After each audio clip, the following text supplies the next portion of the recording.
नमस्कार, मैं हूं भगवान राम दोरमीना। आप देख रहे हो और राज भारती न्यूज़ चैनल, जिसमें जयपुर के सीतापुरा में आज लगा एक किसान मेला, जिसमें मेरे साथ एक जोबनेर के कुलदीपति मेरे साथ है सर, जिनसे मैं अभी इस किसान मेले के बारे में पूछूंगा। सर, ये मेला लगवाने के उद्देश्य सर क्या मेले के बारे में? देखिए, मैं श्री कर्ण नरेंद्र कृषि विश्वविद्यालय जोबनेर से हूँ और हम इसमें जो ये लगाया है मेला, इसमें यही है भाई किसानों को हर क्षेत्र में आधुनिक जानकारी दें। हॉर्टिकल्चर में या कितनी वैरायटी हमने डेवलप की हैं दुर्गापुरा से या दूसरे विश्वविद्यालयों से या और जगह से, कहीं से भी प्लांटिंग मटेरियल की बात है, पशुधन की बात है, मधुमक्खी पालन की बात है या वैल्यू एडिशन की बात है, तो हर क्षेत्र में हम किसानों से तकनीकी सत्र में बात कर रहे हैं। किसान आके देखें कौन सी नई मशीनरी उपलब्ध है, संरक्षित खेती में क्या क्या चीज़ों की आवश्यकता है,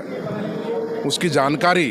तो इन सब चीज़ों को ध्यान में रखते हुए हमने इसका आयोजन किया है और हम प्रयास कर रहे हैं कि हमारी वैरायटीज़, जो अच्छी वैरायटीज़ हमारी टेक्नोलॉजी किसानों तक पहुँचे, ताकि देश में खेती के क्षेत्र में किसान आमदनी ज़्यादा उनकी हो और देश खेती में आत्मनिर्भर हो एग्रीकल्चर के अंदर, और उसी पर हमारा प्रयास है मेन जो है। आजकल ऐसा नहीं है किसान खेती से दूरियां बना रहे?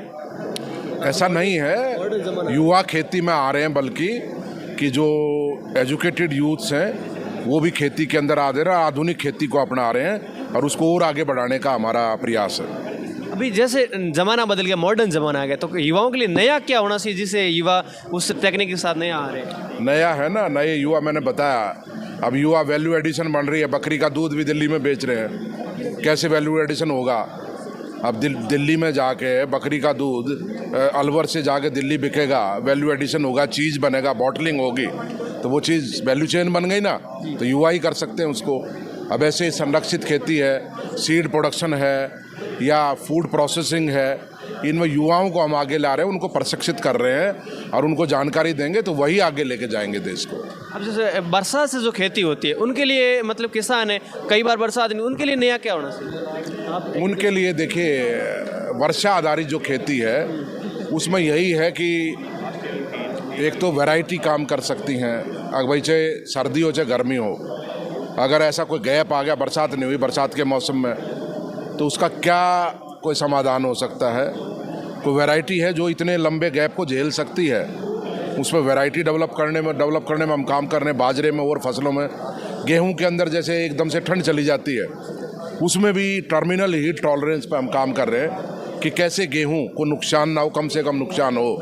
जब उसकी हार्वेस्टिंग का टाइम आता है, पकने का टाइम आता, दाना जब एकदम से गर्मी हो जाती है, तो इन सब चीज़ों पे काम करें लगातार। मशरूम की खेती के बारे में अपना विचार? मशरूम पे भी यही है, उसको भी हम चाह रहे हैं। राजस्थान में पानी की कमी है, सब चीज़ों की, ज़मीन भी ज़्यादा मजबूत नहीं है, तो ऐसी जो खेती है उस पर भी हम प्रशिक्षण देंगे और फूड टेक्नोलॉजी लैब हम स्थापित करने का प्रयास कर रहे हैं दुर्गापुरा में, और उसमें वैल्यू एडिशन और इन चीज़ों को भी शामिल करेंगे ताकि उसमें भी युवा आगे आएँ। और जैसा अभी ये आप स्टॉल पे खड़े हैं, ये वैल्यू एडिड प्रोडक्ट जो है ना मशरूम से बने हुए हैं, इसको और आगे ले जाने का प्रयास कर रहे हैं। आपकी ओर से जो रेगिस्तान के किसान है उसके लिए कुछ कहना चाहोगे? रेगिस्तान तो यही है भाई, रेगिस्तान में फसलें हो रही हैं, जीरा हो रहा है, ये सब गोल हो रहा है, अनार हो रहा है, तो उनको वैल्यू एडिशन पे आगे आए।